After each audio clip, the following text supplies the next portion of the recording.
Welcome to PodForge, your weekly Roundup Cybersecurity, February 16th, 20... Alright, so for this week's episode, we're diving into some fascinating cybersecurity stories that have been buzzing around the web. We've got the poison fountain, this anti-AI weapon that's got people talking on Reddit. Then there's the whole drama with radio host David Green and Google's AI tool that apparently used his voice without permission. And finally, some new research suggesting we might hit Q-Day sooner than we think. It's all about how tech is evolving and the risks that come with it. You know, like how these tools could change the game for data security. I'm excited to break this down with you, Vivian, because it's stuff that's actually happening right now based on what folks are sharing online. Oh man, that sounds like a packed lineup, Anna. I'm totally on board. I mean, anti-AI weapons? That alone is wild, especially with all the hype around AI these days. Let's start with that poison fountain thing. I remember seeing it on Reddit, and it seems like it's this clever way people are fighting back against AI scraping their stuff. From what I gathered, it's basically about feeding poison into web crawlers to mess with AI training, which could make outputs unreliable, but we have to stick to what's actually said in the source. So wait, how do you think this plays out for everyday users? I was gonna say it might be a game changer for protecting content, but let's keep it real based on the posts. Exactly, Vivian. And that's what makes it so intriguing. From the Reddit post, it's presented as this tool where people won't have to write code or think as much because AI might handle it. But then it flips that on its head by introducing something that disrupts that process. The source talks about how it makes you rely on LLMs less, like by poisoning the data that AIs use. So developers and creators can push back against big models scarfing up everything online. I think it's a reminder that not everyone's thrilled about AI taking over, and it could lead to more folks using these tactics to safeguard their work. Okay, so building on that, what if this becomes more widespread? It might force companies to rethink how they train their models, don't you think? Yeah, that's a solid point, Anna.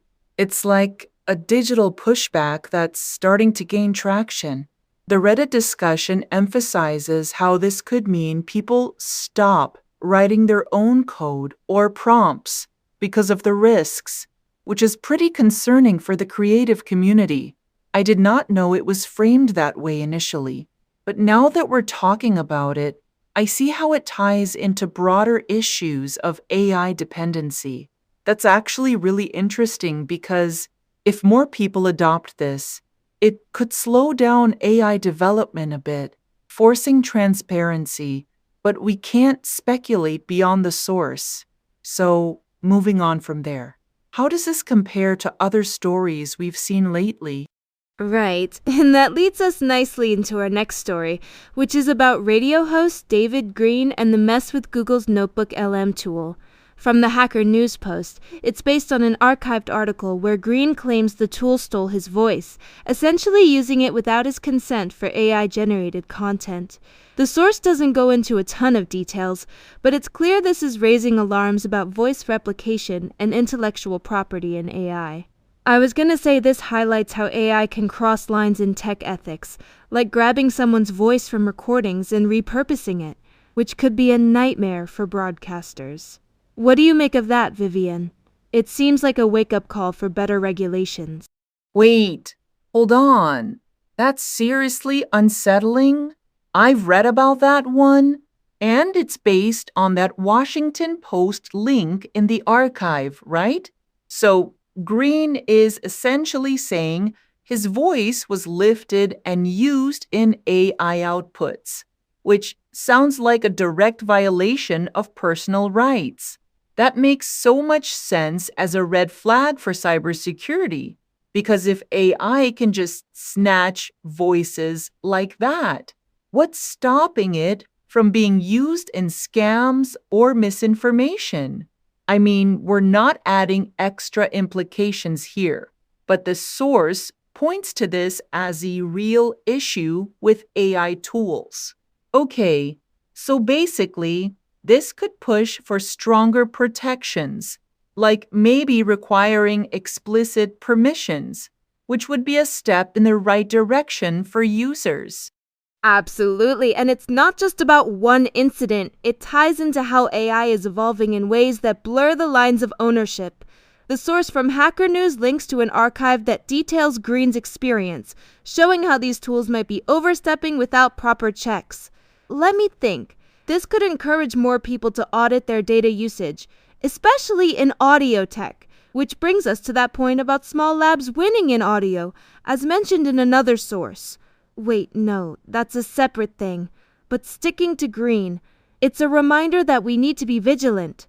So, Vivian, how do you see this affecting trust in AI companies overall? That's a great question, Anna. And I think it erodes trust big time.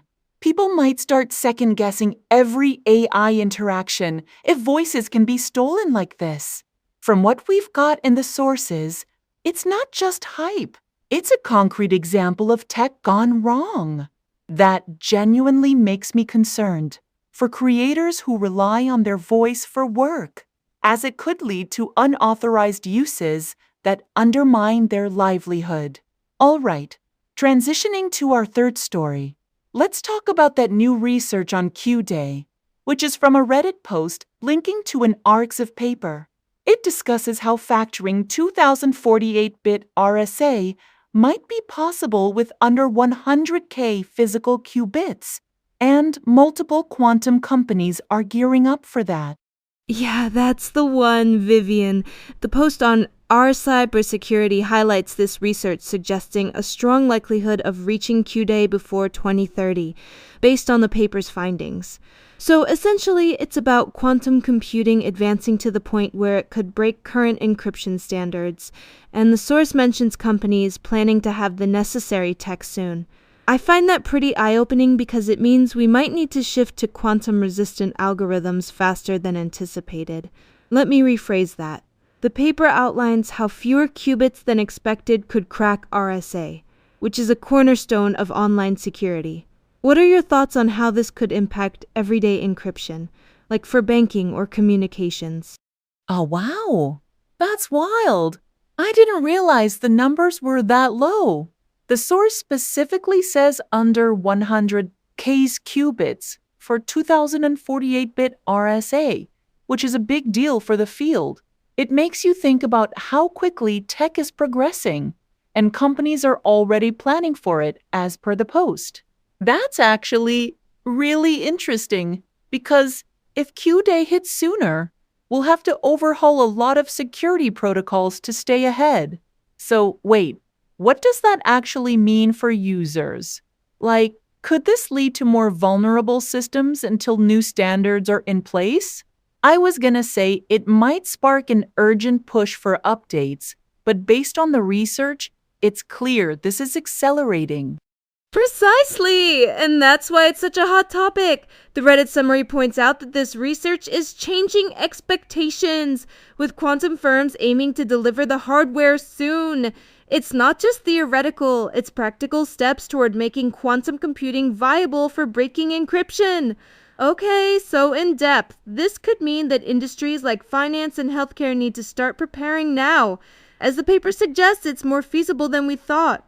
That reminds me of how other tech stories, like the AI ones we're discussing, also involve rapid changes. Vivian, do you think this will overlap with AI in any way, or is it a separate beast?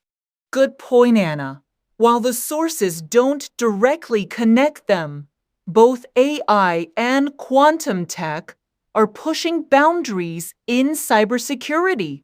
For Q-Day, the focus is on the hardware advancements mentioned, which could render current encryption obsolete. That's genuinely fascinating, because it forces a reevaluation of how we protect data moving forward. Wrapping this up, I think we've covered some solid ground today, from anti-AI tactics to voice theft and quantum threats. It's all interconnected in the broader tech landscape. Don't you agree? I totally do, Vivian. It's been a great chat, and these stories really show how dynamic the cybersecurity world is right now. Just to recap, we talked about Poison Fountain as a way to disrupt AI training, David Green's experience with voice appropriation, and the looming possibility of Q-Day with quantum advancements. All of this is drawn straight from the sources, highlighting real discussions online. Thanks for joining me on this, and we'll catch you next week for more. Stay safe out there, everyone. Absolutely, Anna. It's always a blast breaking this down with you. Until next time, keep an eye on those digital defenses. See you soon.